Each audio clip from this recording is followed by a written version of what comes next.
4 clubs are set to battle for one of Liverpool's biggest names. This isn't just any transfer story. Get ready because this could be big. Let's break it down in today's video, along with all the other Liverpool news from the last 24 hours. There is so much to discuss in today's video, so be sure to like the video and subscribe to the channel for daily Liverpool content. Liverpool could be heading for a major summer shakeup, and now Federico Chiaza is right at the center of it.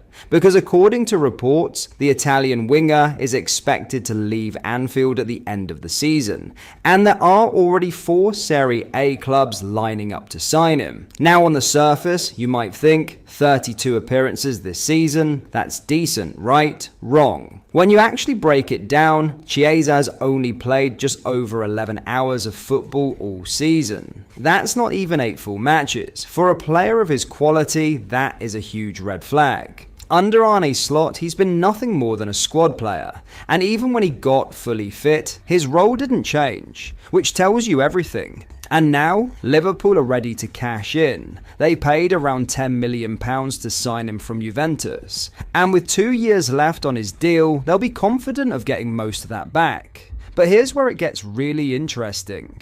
Because this isn't just one club looking at him. We're talking about a serious battle in Italy. Juventus want him back, Napoli have been tracking him for a while, and clubs like AC Milan, Inter Milan, AS Roma, and Atalanta have all been linked before, so don't be surprised if this turns into a full-on transfer war. But there's another twist. Chiesa has actually withdrawn from the latest Italy national team squad under Gennaro Gattuso, and he's been doing that for a while now, which means he might not even go to the World Cup. Now normally that's a big negative, but in this situation, it actually makes a transfer easier. No tournament distractions, no delays, just a straight summer move. And then there's Liverpool themselves, because let's be real, this club is heading into a very uncertain summer. Arne Slot is under pressure, Richard Hughes and Michael Edwards are both attracting interest elsewhere. If there's a big reset at Anfield, everything changes. New manager, new system, suddenly Chiesa might have a future. But right now, all signs point one way. Federico Chiesa is heading out of Liverpool, and Serie A's biggest clubs are ready to fight for him. In other news, Liverpool's long-term planning is once again coming into focus, and at the centre of it sits a familiar name quietly building his reputation abroad. The situation surrounding Jurgen Kanza is beginning to take shape. And while a return to Anfield is not imminent, the groundwork has very clearly been laid for something significant in the near future. When Kanza departed Liverpool last summer after 15 years within the club system, the move to Bayer Leverkusen was seen as both a bold step and a calculated one. The £35 million deal raised eyebrows, but it was the inclusion of a buyback clause that truly caught attention. From that moment, it became evident that Liverpool were not closing the door. Rather, they were leaving it deliberately ajar. Now, fresh insight from Bild journalist Axel Hesse has added crucial detail to that arrangement. According to reports, Liverpool have 2 clear opportunities to bring Kanza back. A premium option this summer at €80 million, or a more strategic route in 2027 at €65 million. The structure alone speaks volumes. It is not simply a safety net, it is a timeline. As things stand, Liverpool are not expected to activate that clause in 2026. Internally, there is no urgency. Instead, the club appear to be playing the long game, closely monitoring Kanza's development in Germany while keeping their future defensive needs in mind. And that is where the bigger picture begins to emerge. With Virgil van Dijk approaching the final stages of his contract, Liverpool are actively preparing for a potential defensive transition. Kanza, now 23 and thriving in the Bundesliga, is increasingly viewed as a natural successor. This isn't speculation, it is planning. The framework of the original deal reportedly reflects that exact scenario, with even personal terms believed to be pre-agreed should a return materialize. On the pitch, Kanza has done everything required to justify that level of foresight. Establishing himself as a first-choice centre-back at Leverkusen, he is featured in 31 of his 38 appearances as a starter, including 11 outings in the Champions League.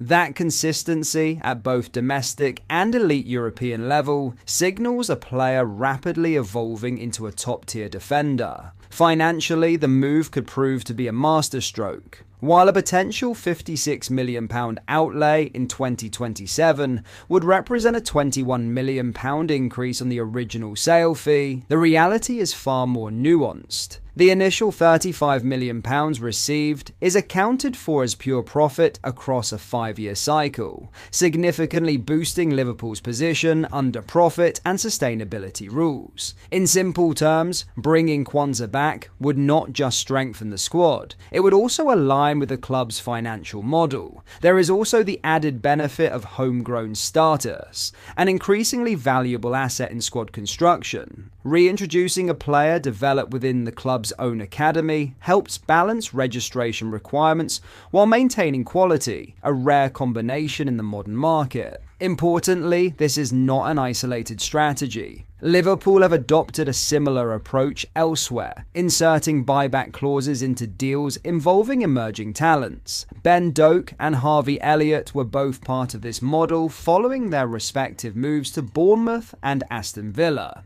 However, Elliott's situation has already taken a different turn. At Villa, head coach Unai Emery quickly determined that Elliott would not play a significant enough role to justify a permanent transfer. As a result, the midfielder is set to return to Merseyside without Liverpool needing to activate any clause, an outcome that further highlights the flexibility of this evolving transfer strategy. Ultimately, the Kanza situation remains hypothetical for now, but the intent is unmistakable. Liverpool are not reacting, they are anticipating. By structuring deals with future scenarios in mind, they are giving themselves options, control, and leverage. And if Kanza continues on his current trajectory, that 2027 clause may not just look like a possibility, it could look like one of the smartest decisions the club has made in years. In many ways, this is a story that is still being written, but the direction is already clear.